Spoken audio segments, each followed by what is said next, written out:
नमस्कार दोस्तों। मैं आज अपने चैनल के माध्यम से आपके लिए हिंदी साहित्य से एक कहानी लेकर आई हूँ। लेखक हैं विष्णु प्रभाकर। कहानी का नाम है स्नेह। कहानी में सामाजिक एवं मनोवैज्ञानिक तथ्य को दर्शाया गया है। प्राय मनुष्य जिससे स्नेह करता है उस पर एकाधिकार चाहता है, जबकि वास्तव में स्नेह पर किसी का अधिकार नहीं होता।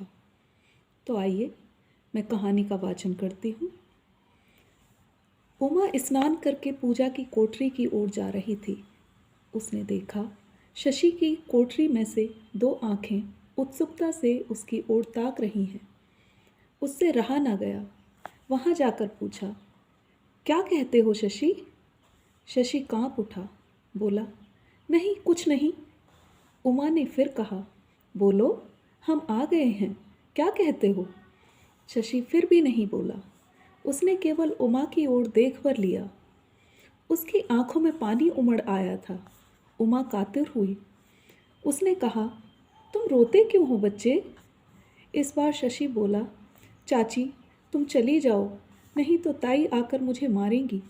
क्यों मारेंगी?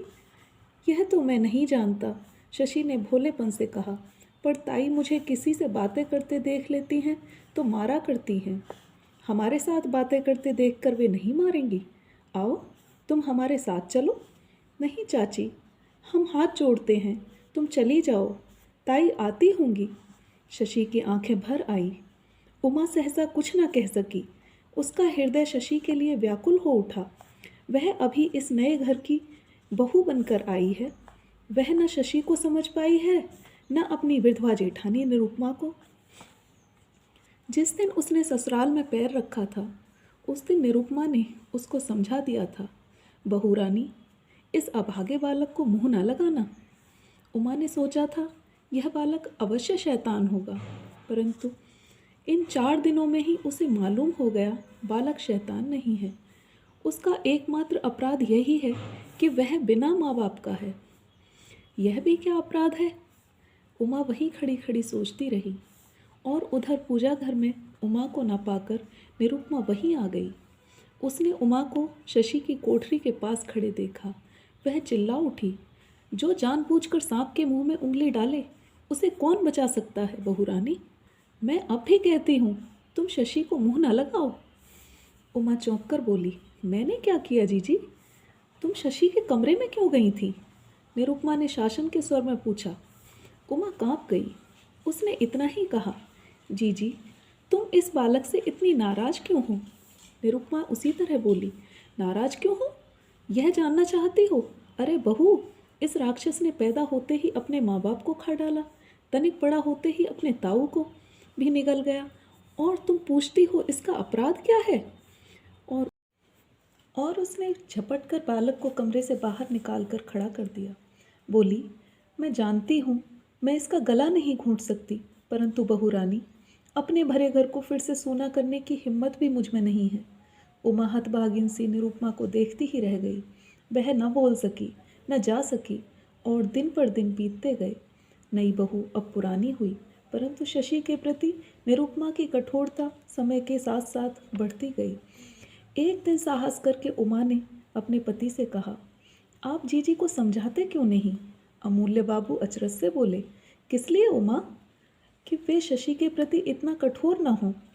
तुम नहीं जानती उमा, भाभी उसे बहुत प्यार करती हैं, परंतु प्रकट नहीं करना चाहती, इसलिए वे इतनी कठोर हैं। उमा अचरज से बोली, प्रेम में कठोरता होती है क्या? हाँ होती है। जब संघर्ष होता है तब प्रेम ताड़ना में बदल जाता है। नहीं, उमा ने कहा, कठोरता ईर्ष्या में होती है।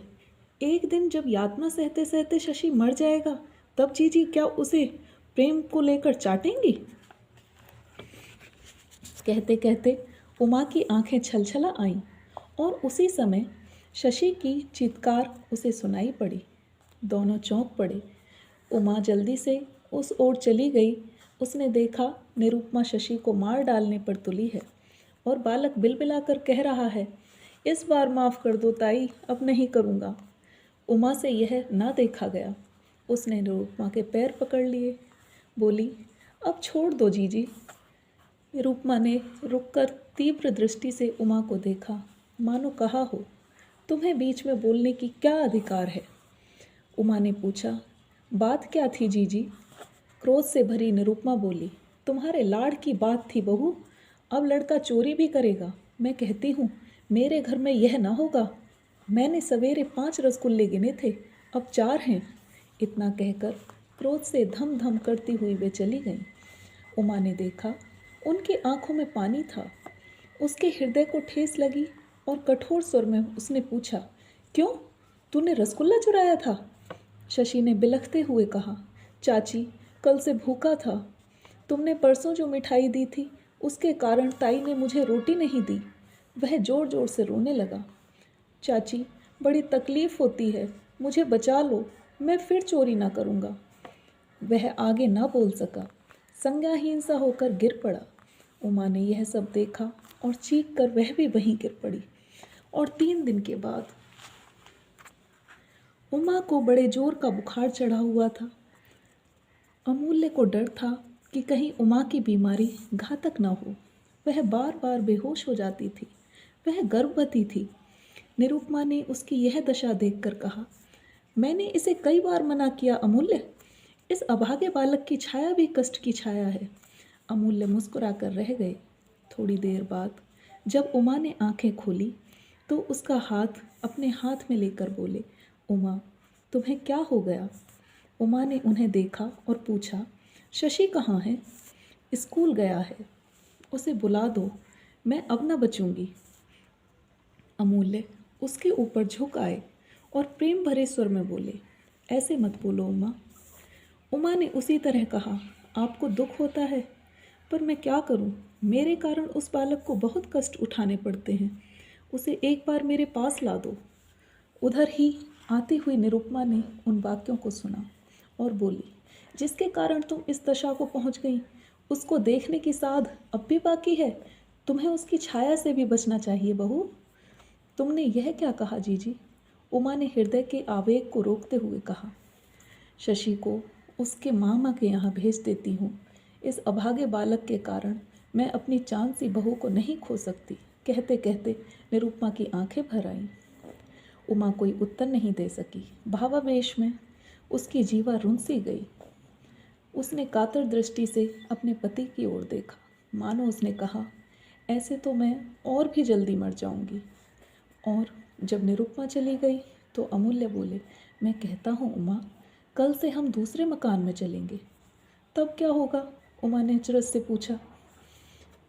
तुम भाभी के अत्याचार को नहीं देख सकोगी। तुम कैसी बातें करते हो जी? शशि को जब भी और जहाँ भी दुख होगा तो क्या मेरी आत्मा तड़प ना उठेगी? उसी समय अमूल्य ने खिड़की के पर्दे पर किसी की परछाई देखी। उन्हें समझते देर न लगी। उन्होंने खिड़की खोल दी। वह शशि था। अमूल्य को देखकर वह शीघ्रता से लौट गया। अमूल्य बोले, शशि इधर आओ। उमा चौंक कर बोली, शशि है? लेकिन शशि रुका नहीं। अमूल्य ने उमा से कहा, जिससे तुम स्नेह करती हो, जिसे तुम सुखी देखना चाहती हो, उसके लिए तुम्हें यह मकान छोड़ना ही होगा। उमा बोली, त्याग, इसमें क्या है? पर सोचती हूँ, क्या हम कायर नहीं हैं? परंतु शशि के दुख का प्रधान कारण तुम हो उमा। तुम बीच से हट जाओगी तो भाभी इतनी कठोर न होंगी। उमा ने सोचा कि अमूल्य ठीक कहते हैं। दूसरे के अधिकार की वस्तु को अपना बनाकर कौन सुखी रहा है? शशि जीजी से अलग नहीं हो सकता। और न जाने क्यों उस अभागे बालक पर मेरी इतनी ममता है, न जाने क्यों। उमा का हृदय करुणा से भरने लगा। उसने कहा, यदि हमारे चले जाने से उसके कष्ट कम होते हैं तो हमें चले जाना होगा। उमा की गोदी में अब 1 साल का बालक था। शशि के स्कूल के रास्ते में उमा का मकान पड़ता था। उस मकान की खिड़की के पास पहुंचकर शशि रोज चाची को नमस्ते और छोटे अशोक से हंस हंस कर बोलता। उमा सोचती, शशि अब प्रसन्न है। वह ठीक वक्त पर खिड़की पर आ खड़ी होती। कभी वह अंदर भी आता। उमा पूछती, क्यों शशि, कैसे हो? शशि कहता, अच्छा हूँ चाची, ताई अब मारती नहीं है। उसकी आंखें भर आती। वह मन ही मन कहती, शशि सुखी रहे, यही मुझे प्रिय है। लेकिन वह सोचती, निरुपमा ऐसी क्यों है? पर इसका उत्तर उसने कभी नहीं पाया। इसी बीच एक दिन उमा ने देखा शशि नहीं आया। उसे दुख हुआ, सोचा शायद उसे बुखार चढ़ा होगा। पर कई दिन बीत गए, शशि को उसने नहीं देखा। अब वह पुराने घर में नहीं जा सकती थी, क्योंकि निरुपमा उसके अलग होने से बहुत क्रुद्ध थी। उसका हृदय घबरा उठा। शशि सचमुच बहुत बीमार है, लेकिन वह क्या करे? उसने अमूल्य से कहा, तुम जरा जाकर उस घर देखो तो शशि कैसा है। अमूल्य ने इतना ही कहा, मैं अब वहाँ नहीं जा सकता। उमा क्या करे? मन मारकर उसने 2 दिन और बिता दिए, पर तीसरे दिन उससे नहीं रहा गया। उसने निरुपमा की दासी को बुलाकर पूछा, शशि अच्छा है श्यामा? श्यामा की आंखें सजल हो उठीं। उसने कहा, बहू, तुम्हारी जेठानी ने जब से जाना है कि शशि तुम्हारे पास आता है, तो उसने उसका स्कूल जाना बंद कर दिया है। उसे खूब मारती हैं। बेचारा बालक शायद अधिक जी न सकेगा। उमा काँप उठी। सच कहती हो श्यामा? श्यामा बोली, सदा से मैं उनके साथ हूँ। वे नहीं चाहती कोई और शशि से प्रेम करे। अच्छा चलो श्यामा, मैं तुम्हारे साथ चलकर जीजी से पूछूंगी कि प्रेम पर क्या किसी का अधिकार होता है। श्यामा बोली, नहीं। उमा ने अशोक को गोदी में उठाया और पुराने मकान में पहुंची। चौक में शशि चटाई पर लेटा था। वह उसे पहचान न सकी। उसका मुख पीला पड़ गया था, बदन की हड्डी हड्डी चमक आई थी। वह रोते रोते विवल हो गई। निरुपमा रसोई घर में थी। रोना सुनकर बाहर आई। उमा को देखकर उसका क्रोध उमड़ गया। चीख कर बोली, तुम यहाँ क्यों आई? उमा ने अपनी जेठानी की ओर तीव्र दृष्टि से देखा और बोली, तुम्हारे अंतर में जो आग जली है, उसी की भूख बुझाने आई हूँ राक्षसी। और उसने अशोक को उठाकर उसके चरणों में डाल दिया। आर्द्र सुर में बोली, जीजी, इसे खाकर अपनी आग शांत कर लो। मेरे शशि को मुझे दे दो।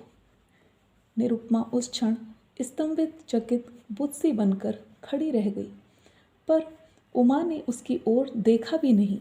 उसने शशि को गोदी में उठा लिया और चल पड़ी। कहानी के लेखक थे विष्णु प्रभाकर। स्वर वाचन राखी। आशा करती हूँ आपको कहानी अवश्य पसंद आई होगी।